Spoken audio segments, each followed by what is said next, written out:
Olá pessoal, tudo bom? Bom, meu nome é Patrícia.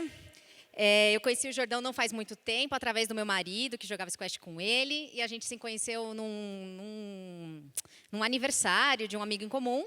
E aí ele falou, não, eu dou palestra e tal. Eu falei, nossa, eu preciso, eu amo o palco, né? Quero dar palestra junto com você, que eu sempre dei muita palestra, adoro. Ele, mas o que você sabe falar? Eu posso falar de marketing, de inovação, de marca, de saque, de nutrição, do que você quiser. Mas isso aí todo mundo já fala, você precisa falar alguma coisa diferente. Falei, beleza. Então, pensei e falei, eu vou falar, quem quer faz acontecer. Porque eu sempre achei que com perseverança, quando a pessoa vai atrás e consegue, ela chega lá onde ela quer. Só que, gente, depois de assistir todas as palestras ontem aqui, as palestras de hoje, eu falei, caramba, não vou dar mais exemplo. Olha quanto exemplo que a gente já teve aqui de pessoas que quiseram e fizeram acontecer. E eu não vou falar aqui de outros exemplos. Então, nesse momento, eu resolvi, ontem eu saí daqui, fui jantar ainda, fui para o hotel e falei, vou mudar tudo. Então, eu tenho um propósito muito grande, eu adoro levar alegria para as pessoas e também gosto de levar muito conhecimento que possa ser utilizado na prática, que a pessoa possa usar no dia a dia dela. Então, hoje eu vou tentar trazer para vocês, assim, o primeiro passo que vocês podem dar, de repente, se vocês também quiserem fazer acontecer. Sair daquela área de estupidez e entrar na área lá nova. E vocês virarem pessoas que realmente vão mudar o nosso mundo, o nosso país e tudo mais. Então, eu vou começar um pouquinho só falando, né, da minha trajetória também. E eu espero que vocês saiam daqui com algum insight aqui de tudo que eu vou falar. Então, eu me formei em nutrição, depois eu fiz administração, depois eu fiz uma pós em marketing, virei gestora de inovação. E, nesses anos todos, desde os meus 17 anos, eu sempre trabalhei muito em diversos tipos de empresas. E, na última empresa, eu fiquei 9 anos, que foi na Gomes da Costa. E aí, no fim, dezembro de 2016, dezembro do ano passado, veio reestruturação e eu saí. E aí, naquele momento, você fala assim, e agora, né? Qual que é a primeira coisa que passa na cabeça de alguém que sempre trabalhou em empresa? Vou procurar um emprego, né? Só que aí, nesse momento, eu percebi que o seguinte, essa reestruturação, isso tudo que estava acontecendo, não só na minha empresa, mas de todo mundo, veio, por quê? Porque o Brasil estava em crise. Então, cadê as vagas? Cadê tudo? Gente, sumiu. E aí eu pensei, caramba, e agora? Eu vou usar aquilo que aprendi. O que eu tinha aprendido até então? Eu trabalhei muito com inovação nos últimos anos dentro da empresa. E eu aprendi que se a gente queria fazer diferente, até o Edu também usou o mesmo grafiquinho que eu aí, você tem que sair da caixa, né? Você tem que pensar diferente, você tem que inovar. Só que quando você chega dentro da sua casa e fala para os seus pais, gente, eu vou inovar. Agora eu vou fazer algo diferente que eu nunca fiz antes e tal. E a primeira coisa que passa na cabeça deles, putz grila, ela é louca. O que ela vai fazer? Vai pegar todo o dinheiro que ela ganhou e vai se atirar de cabeça em algum negócio novo? O que ela vai fazer com isso, né? E aí eu contei uma história para minha família, que é uma história que para mim fez muito sentido. Me desculpa se vocês já conhecem essa história, mas é que eu acho que ela é muito interessante para a gente entender que inovação nem sempre é um risco onde você pula de cabeça sem saber o que você vai encontrar. Essa história ela se passou em 1911. E, nessa época, nenhum homem no mundo tinha chegado ainda a pôr o pé lá no centro do Polo Sul. Então, 2 malucos, né, da época, resolveram que eles queriam ser o primeiro homem a pisar no Polo Sul. Quem eram os nossos competidores dessa grande história? Tinha, de um lado, o inglês Robert Scott, ele era da Royal Navy, da Marinha Mercante Inglesa, né? E, do outro lado, tinha um norueguês, o Roald Amundsen, ele era um marinheiro. Ambos tinham o mesmo desafio, percorrer 3.000 quilômetros para ir e voltar, né? Porque eles tinham que voltar, e levar todo o mantimento deles, toda a alimentação, tudo que eles precisavam para chegar lá e voltar são e salvos para casa, depois de ficar só nesse tempo todo em gelo, gelo, gelo. E aí a gente começa a analisar um pouquinho do histórico aí dos competidores.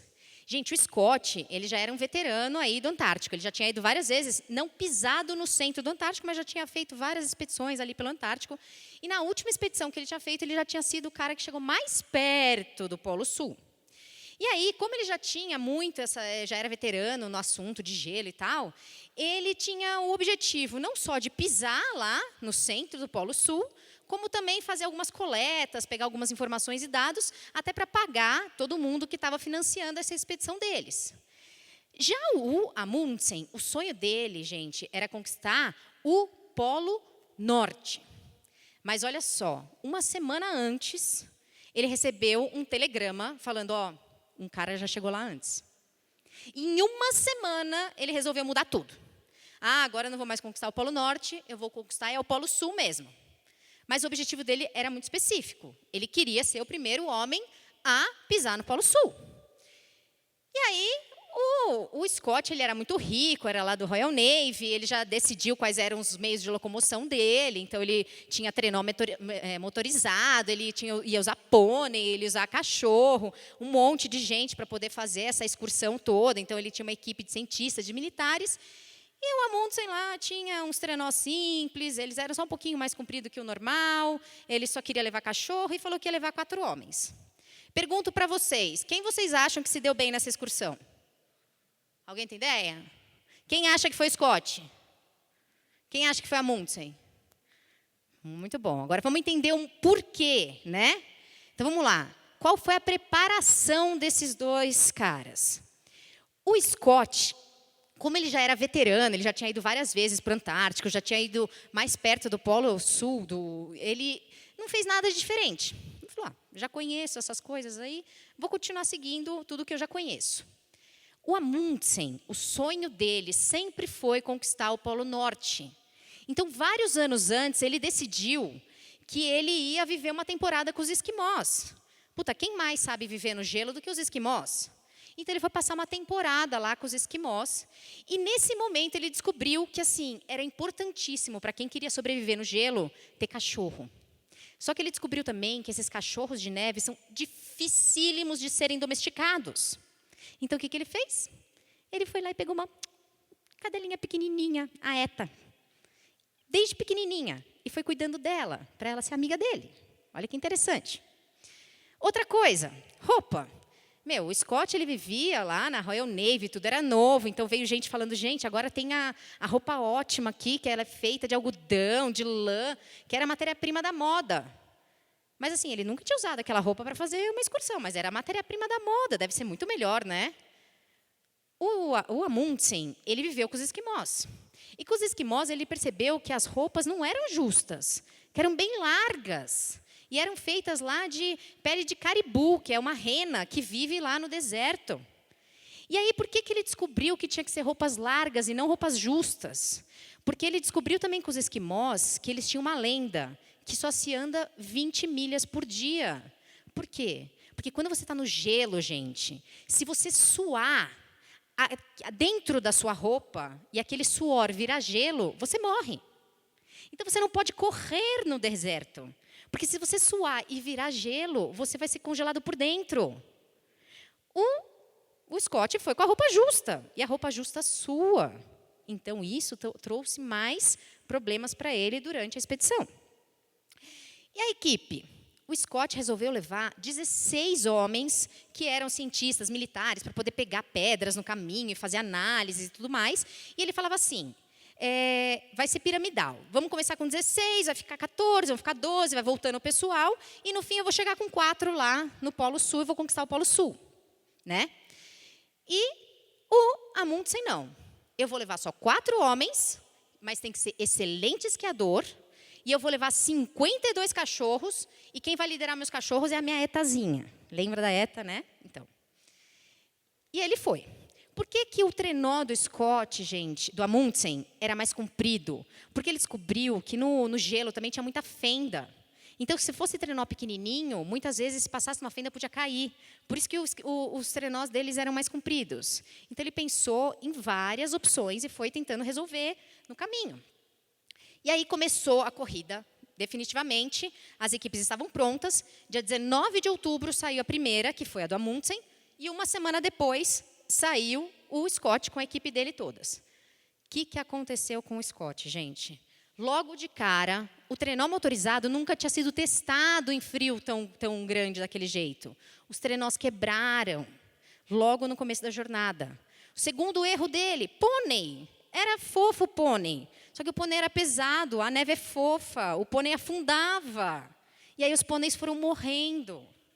Terceiro erro deles, ele achou que pegar os cachorros 1 ou 2 semanas antes da expedição ia ser suficiente. Só que ele não conseguiu domar os cachorros. Então, eles punham o cachorro para puxar o trenó motorizado que quebrou, e o cachorro não queria puxar trenó nenhum.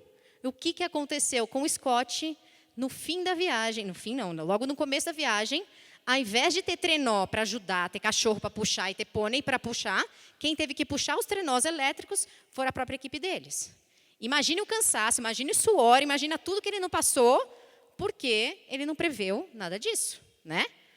Bom, teve outra coisa que eles fizeram diferentes, estratégia de marcação. Gente, vocês conseguem imaginar o que são milhares de quilômetros de puro gelo? Não dá, é tudo igual. Então, o Scott ele resolveu colocar porque todos os dois saíram de uma parte assim da costa e pegar o gelo todo.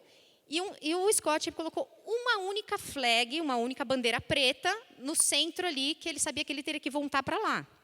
O Amundsen pensou assim: gente, eu vou lá para o Polo Sul, lá no centro, depois eu tenho que voltar todo aquele caminho branco. Se eu, por acaso, desviar um pouquinho, eu preciso enxergar ainda onde era meu ponto inicial.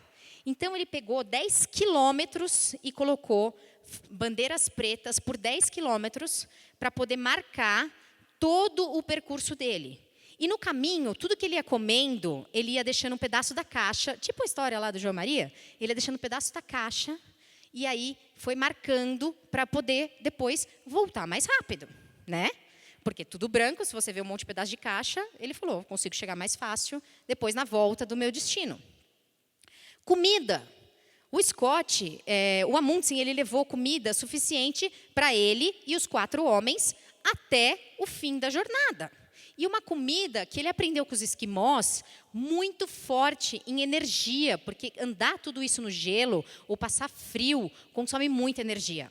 E tem mais uma coisa, ele descobriu também que eles podiam morrer de escorbuto. Eles não sabiam que escorbuto era por causa da vitamina C e tudo mais. Mas ele descobriu com os esquimós que se eles comessem foca, com a carne in natura da foca, isso ajudava a não ter escorbuto. Então, com os esquimós, ele aprendeu também a pegar foca, matar foca e comer foca lá durante a viagem. O Scott ele fez uma coisa diferente. Lembra que era piramidal, que ia começar em 16, 14, 12, ia chegar só 4 no final? Só que, assim, chegou umas tantas que o trenó estava pesado. Ele falou, não, então vamos mais gente para me poder ajudar a carregar o trenó. Só que ele só tinha considerado levar comida para 4. Ele não tinha considerado que não ia ter trenó, que ia ter mais gente precisando puxar o trenó, então precisava de mais comida, né? Então, não tinha comida suficiente depois para todo mundo voltar. Qual foi o resultado, né, dessa excursão? Os 2 chegaram no Polo Sul, tá? O Amundsen chegou 34 dias antes. E a diferença foi que o Amundsen, os seus 4 companheiros, 11 cachorros, incluindo a Etazinha, voltou para casa em 99 dias. Sendo que a previsão dele era chegar a 110 dias e ele conseguiu chegar em 99. O que aconteceu com a equipe do Scott? Todos morreram na volta. E aí, muito tempo depois, conseguiram achar um diário que ele tinha deixado, né, no local onde ele morreu. E no diário estava escrito o seguinte: foi muita má sorte para uma equipe só. O que eu quero dizer com isso, gente? Vocês acham que foi má sorte ou foi preparação? Né? Então, quando a gente fala aqui que a gente tem que inovar, não significa que a gente tem que se jogar de cabeça. Inovar, gente, é sim chegar e fazer andar por caminhos que alguém nunca andou. Só que se você quer ser bem-sucedido, você tem que se preparar para isso. Você tem que ir persistir, você tem que conhecer o seu caminho, você tem que mapear a maior parte dos riscos e você tem que se preparar para eles. Obviamente que muitas vezes você não vai imaginar que ao invés de você querer dar um avião, uma viagem de avião, a pessoa quer só uma cama, porque você tem que mergulhar naquilo e entender o todo da pessoa. E aí vocês vão me perguntar, então por onde que nós vamos começar? E aí saiu minha apresentação.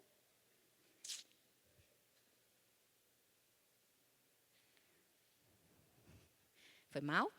Bom, e aí vocês vão perguntar, tem como pular lá para frente? Deixa eu ver.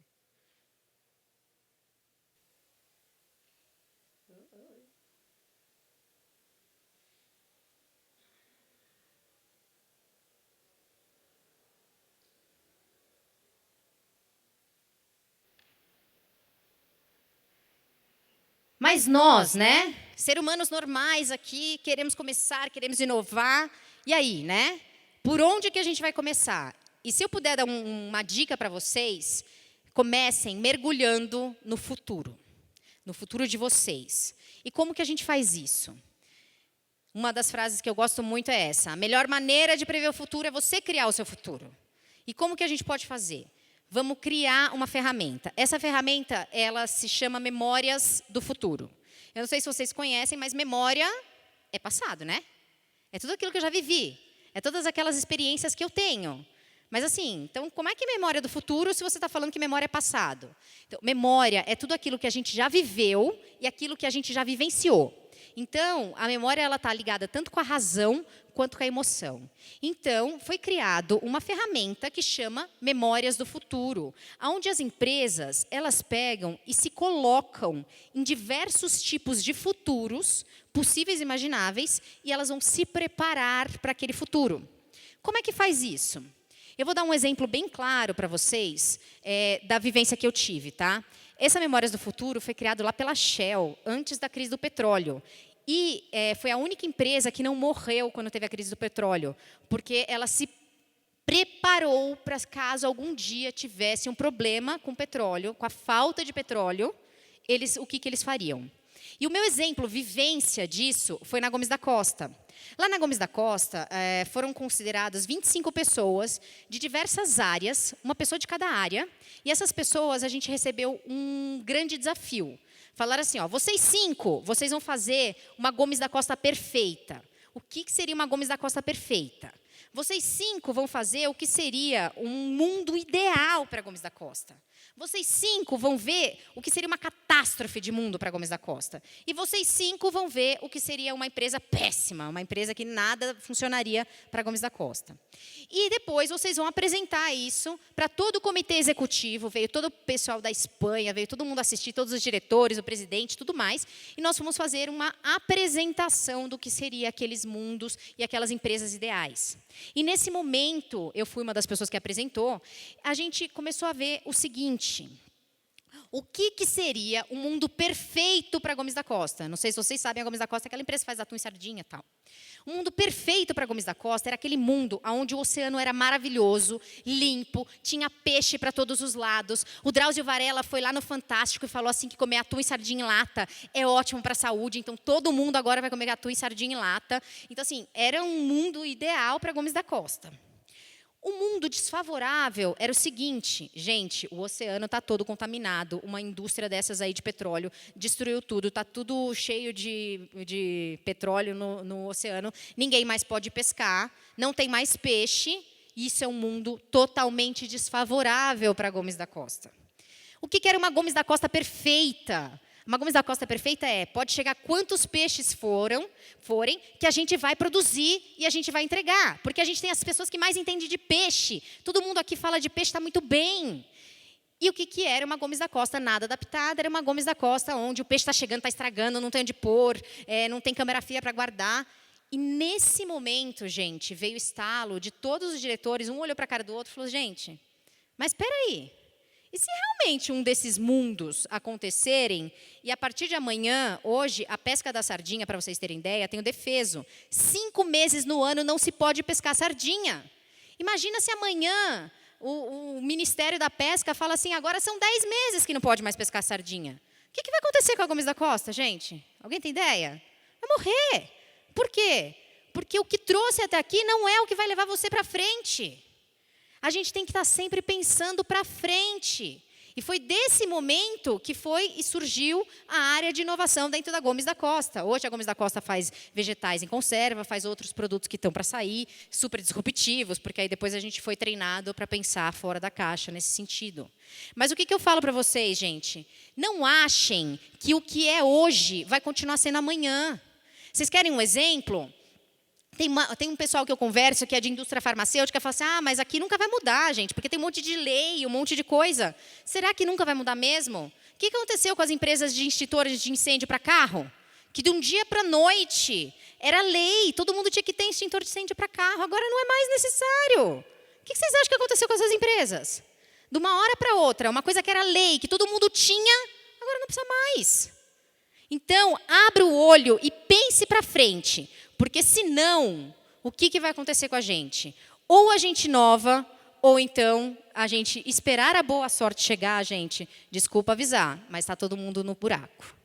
Então, era isso aqui que eu tinha para falar para vocês. E se alguém tiver curiosidade de saber o que eu fiz aí daí para frente, minhas redes sociais estão aí, podem entrar e conferir. Porque não dá tempo de falar mais, que acabou o meu tempo.